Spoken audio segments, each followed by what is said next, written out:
Business बहुत अच्छा है। अगर आप मेरी राय लेना चाहें तो इसमें आप थोड़े पैसे लगा के भी ज्यादा कमा सकते हैं। थोड़े पैसे लगाने से मुराद है कि अल्बाइनो रेड आई इंटू स्प्लिट इनो का अगर आप पेयर लगा लें तो वो तकरीबन को लास्ट ईयर जब सीजन स्टार्ट होने वाला था तकरीबन 30,000 रुपये का पेयर मिल रहा था। तो उससे जब आपको इनकम आती है उसमें अगर आपके रेड आई के बच्चों का रेशो बढ़ जाए तो आपकी जो है वो इनकम भी बढ़ सकती है। इस तरह आप पैसे इंटू अल्बाइनो लगा सकते हैं।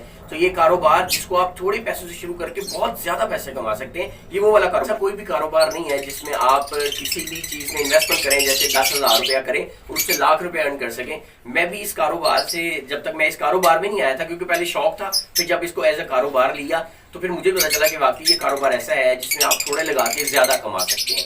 अगर आप प्रॉपर तरीके से बर्ड कीपिंग जानते हो तो इसमें थोड़े पैसों से ज्यादा कमाना कोई मुश्किल नहीं है। भाई हैं, कुछ दोस्त हैं जो ये काम जरूर करना चाहते हैं, मुझे पूछते भी हैं, मुझे देखते भी हैं और यूट्यूब पे भी लोगों को देखते हैं, लेकिन इस काम में आने से बहुत ज्यादा डरते हैं कि जैसे पता नहीं को बहुत बड़ा नुकसान हो जाएगा या हम बर्ड को संभाल नहीं सकेंगे। तो ऐसा नहीं है, बर्ड को हर कोई संभाल सकता है, लेकिन गुड लक ऐसी कि मुझे पहले ही क्लच में अल्लाह पाक ने उस एक पेड़ से 3 क्रीमिनो ही दे दिए और वो 3 क्रीमिनो जो मैंने बेचे वो तकरीबन 1,05,000 रुपए के।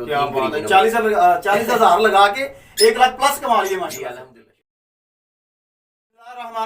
अस्सलामु अलैकुम नाज़रीन, आपका मेज़बान मुबशर अली आपकी खिदमत में हाजिर है और आप देख रहे हैं MA info TV YouTube channel. नाज़रीन, आज हम आपको एक और छोटा सा सेटअप विजिट करवाते हैं और उनसे जानते हैं वो कब से ये फार्मिंग कर रहे हैं, तमाम तर मालूमात उनसे जानते हैं। जी हमारे साथ ऑनर मौजूद हैं। जी अस्सलामु अलैकुम। वालेकुम अस्सलाम, क्या हाल आपका? ठीक है, शुक्र अल्लाह का, आप सुनाइएगा। अल्हम्दुलिल्लाह, शुक्र अल्हम्दुलिल्लाह। अच्छा मेरे प्यारे भाई, सबसे पहले तो आप अपना तारुफ करवाइएगा हमारे देखने वालों को। मेरा नाम हसनैन रशीद है, मैं लाहौर से हूँ, लालपुर मुगलपुरा के पास, और छोटा सा लवबर्ड सेटअप रन कर रहा हूँ। अच्छा हुसनैन भाई, माशाल्लाह से आपने एक छोटा सा फार्म बनाया हुआ माशाल्लाह से, तो कितना अर्सा हो गया और आप मोटिवेट कैसे हुए और कैसे आप इस फार्मिंग में आए? डेज में जब 2019 में जब सब बंद था तो यूट्यूब पे बहुत ज़्यादा टाइम देना शुरू किया, तो वहाँ से थोड़ा सा ये हमने लव बर्ड के बारे में देखा। वैसे मैं अल्हम्दुलिल्लाह बर्ड्स का शौकीन हूँ। मैंने 2016-17 में जो रॉ के जो पट्टे थे वो मैंने हैंड फीड पे पाले और इस तरह के ऑस्ट्रेलियन रखे, बजीज रखे, एग्जीबिशन रखे। मैंने मतलब ये जो शौक है 2016 से मेरा चल रहा था, लेकिन इसको एज अ बिजनेस मैंने 2019 में लिया। मैंने पाब्लो स्प्लिट इनो इंटू अल्बाइनो रेड आई से स्टार्ट किया। एक पेयर 27,000 का लिया, उसके साथ एक अल्बाइनो ब्लैक आई का पेयर लिया, एक ग्रीन फिशर का पेयर लिया, यानी जस्ट एक टावर होता था मेरे पास और उसमें 3 पेयर होते थे। तो बस अल्हम्दुलिल्लाह अल्लाह ताला ने फिर उस एक पेयर में बरकत भी दे दी। जब वो अर्निंग हुई मुझे तो फिर मेरा शौक भी बढ़ता गया और अर्निंग भी बढ़ती गई।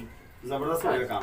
अच्छा सुनैन भाई, आपने कहा जी कोरोना के दिनों में मैंने ओवरऑल जो बिजनेस थे बंद थे, तो ये वाहद बिजनेस था, ये कोरोना के दिनों में माशाल्लाह से चल रहा था, तो आपको ये कैसे आइडिया आया? तो आप इसमें इन हुए और माशाल्लाह से आप सक्सेसफुल भी हुए और माशाल्लाह कमाना भी स्टार्ट कर लिया आपने। उसमें एक बहुत बड़ी वजह जो है वो हमारा एक व्हाट्सएप ग्रुप होता था PLF के नाम से। उसमें हम लोगों ने ना बेसिक सीखना स्टार्ट की और वहाँ हमें ना जीरो से स्टार्ट करना सिखाया गया। एक दूसरी इसमें जो मेरे लिए मोटिवेशनल ये था कि मैंने एक पेड़ लिया 27,000 का ना, तो अल्हम्दुलिल्लाह मुझे उसमें से जो इन दी एंड सीजन जो है ना वो तकरीबन जो चिक्स आए ना और उसकी एवरेज प्राइस आई लाइक 4 क्रीमिनो आ गए, को 2-3 पाब्लो स्प्लिटिनोज आ गए। वो जब मैंने कलेक्शन की ना पूरे सीजन की तो वो तकरीबन 1 लाख रुपए और 1.5 लाख रुपए से प्लस होगी। लेकिन यहाँ पे मैं एक बात लाजमी बताना चाहता हूँ कि ये मेरे साथ फर्स्ट ईयर हुआ, लेकिन सेकंड ईयर उसी पेयर ने अपने अंडे तोड़ने शुरू कर दिए और ये चीजें करनी शुरू कर दी। सो ये चीज एक जहन में रखनी है कि हमें ये जो सोने के अंडे देने वाली मशीन या ये कोई ऐसी चीज नहीं है जिससे हम 10,000 लगाएंगे और 50,000 कमा लेंगे। इसमें नुकसान और फायदा साथ साथ चल रहा है, दोनों साथ साथ चल रहे हैं, दोनों साथ साथ चल रहे हैं। और ऐसा नहीं है भी ये मतलब प्रॉफिट नहीं देगी, प्रॉफिट जब देती है तो बेशुमार देती है, नो डाउट ये प्रॉफिट बहुत बेहतरीन देती है। अब ये दूसरा साल इस पेयर ने मुझे तंग किया, लेकिन तीसरा साल अल्हम्दुलिल्लाह पहला क्लच इसका बहुत अच्छा आ गया।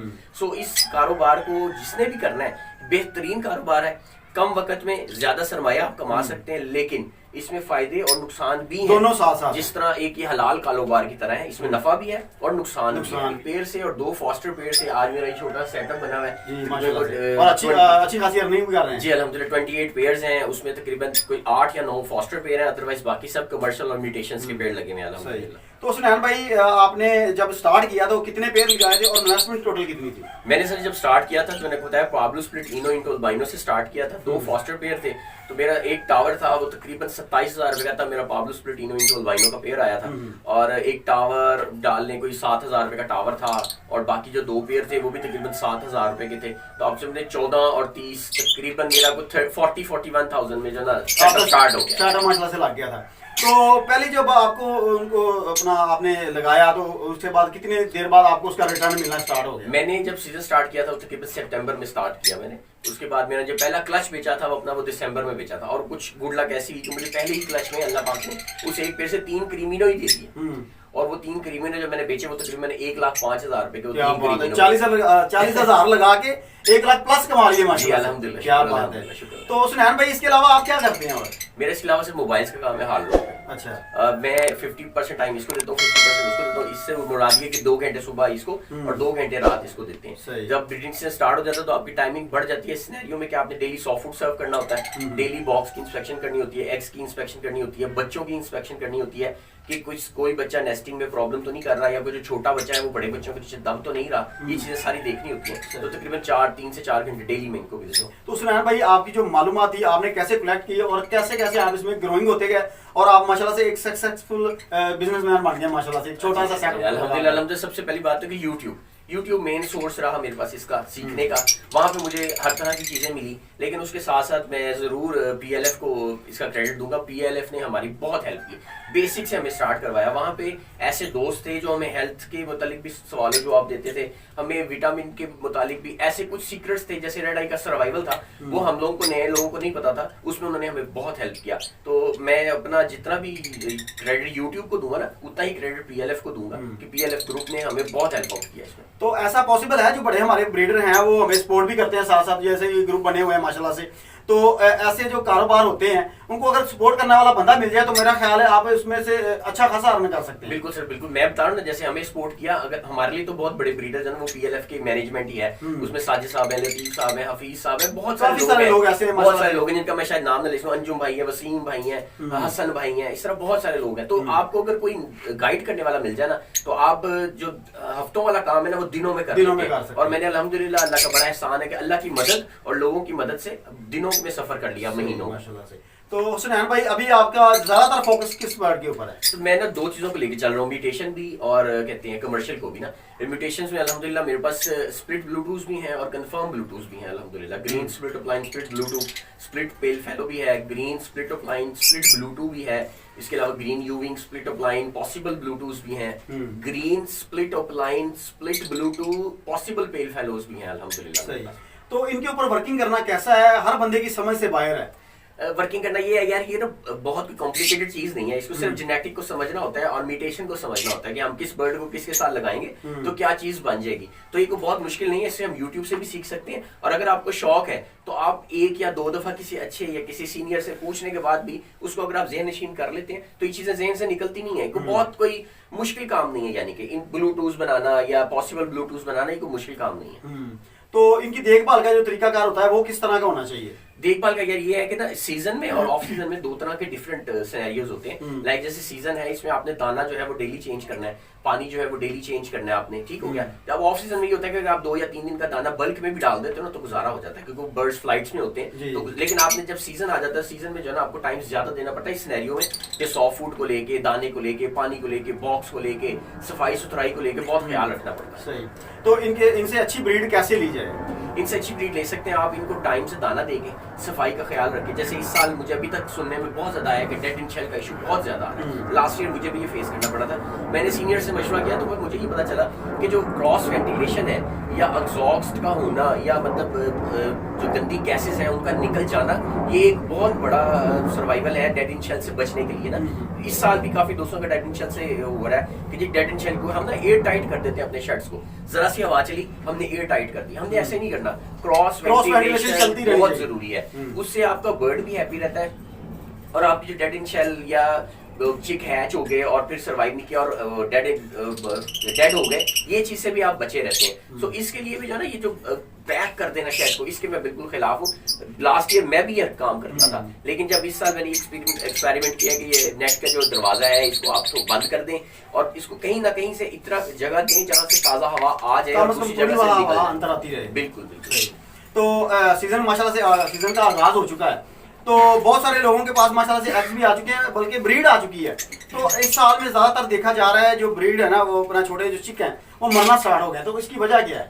सर देखिए, मतलब वही बता रहा कि जो सफोकेशन बड़ी अच्छी बात दोस्त एक कहते हैं कि आप वहां पे जहाँ पे आप खुद कंफर्टेबल हो ना, वहां पे आपका बर्ड भी कंफर्टेबल है। बिल्कुल। अब आपके कमरे का टेम्परेचर अगर 24 है ना, या 23 है, या 20 है, तो बॉक्स का टेम्परेचर जो है ना वो 30 होगा। बॉक्स का टेम्परेचर ज्यादा होगा, फीमेल भी उसके ऊपर बैठ जाएगी। ठीक होगी। एक चीज, दूसरी चीज ये है कि जब आप सॉफ्ट फूड टाइम से सर्व ना करें, बर्ड को आदत है सुबह 6-7 बजे सॉफ्ट फूड या सुबह 6-7 बजे उठ के दाना चुगने की, तो कई ऐसी फीमेल्स होती हैं जो क्रॉप मिल्क प्रॉपर नहीं बना रही होती, मोटा दाना दे रही होती है बच्चों को, जिसकी वजह से बच्चों के हाजमे में प्रॉब्लम आ रहा होता है। तो हाजमे के लिए पानी में आप स्पार्क भी यूज कर सकते हैं, 1 डी में 3 से 4 ड्रॉप्स, चोरका भी यूज कर सकते हैं 1 लीटर में 5 ml के हिसाब से। तो ये चीजें बहुत मैटर करती हैं आपकी। आप सॉफ्ट फूड दें, जो न्यूली हैच बच्चे हैं उनको आप सिर्फ एग ब्रेड देना उनको साथ, और एक्सेसिव कैल्शियम और विटामिन ये भी बच्चों की डेड होने का सबब बनते हैं। तो अच्छे जो अपना छोटे बच्चों की अच्छी ग्रोइंग करने के लिए उनको क्या क्या यूज करवाना चाहिए? सर उनके लिए आप जो आजकल हम लोग यूज भी करवा रहे हैं, स्पाइरुलिना एक बहुत अच्छा प्रोटीन सोर्स है।